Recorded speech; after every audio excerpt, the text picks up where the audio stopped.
Welcome to the deep dive.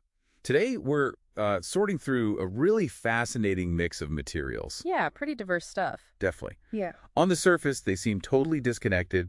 We've got aging military hardware, major data failures, even energy policy and border control. Right. But our goal here is to kind of step back, zoom out a bit, and see how these different pieces connect. Yeah, to see the bigger picture. Exactly. We want to understand maybe just how fragile some of our modern systems really are. Physical, digital, you name it.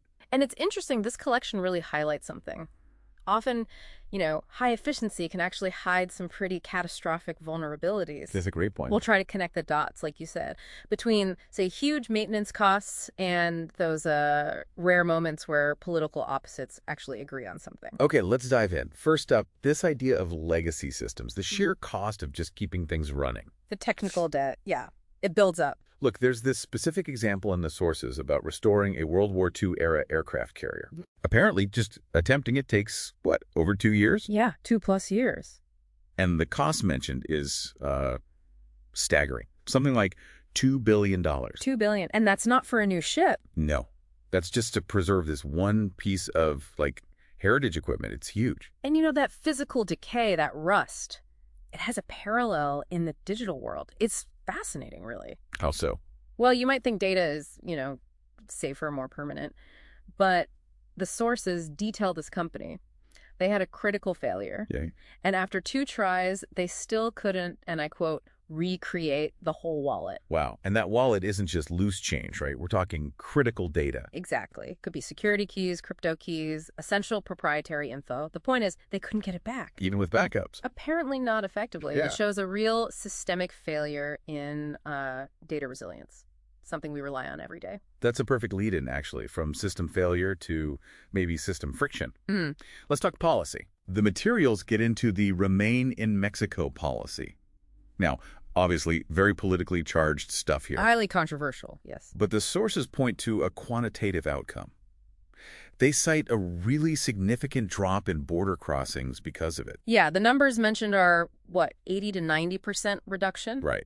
A huge number, statistically speaking. It is, and that number gets attention, whatever your politics are.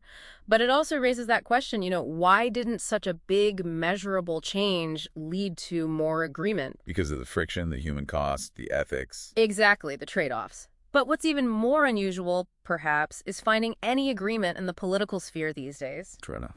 Yet the sources actually show this rare consensus, both left and right-leaning commentary apparently agreeing on the overreach of certain government agencies. Specifically the 3-letter ones, surveillance, authority. That seems to be the implication. It's like this unifying moment where groups normally at odds suddenly agree on, limiting government power. Yeah, interesting. Okay, let's shift gears one more time. Future needs. Energy. The big one. The energy transition. We're pushing for renewables, solar, wind. Makes sense. But the sources are pretty clear.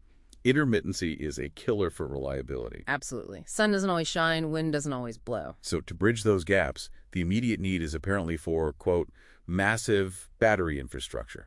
Massive is the word. The scale of storage required is, enormous and often underestimated. Right. But the analysis in these sources suggests something else, too, that maybe renewables, even with batteries, can't do it all alone. You mean for baseload power? Exactly. To fill that constant, unavoidable energy demand, the sources suggest we might actually need a nuclear renaissance. Wow. So nuclear as the essential partner to renewables. That seems to be the view presented as maybe the only reliable way to provide that dense, consistent power while phasing out fossil fuels. Okay, so wrapping this up, we've gone from a, multi-billion-dollar ship to lost digital keys, to complex border policies, and now the energy grid.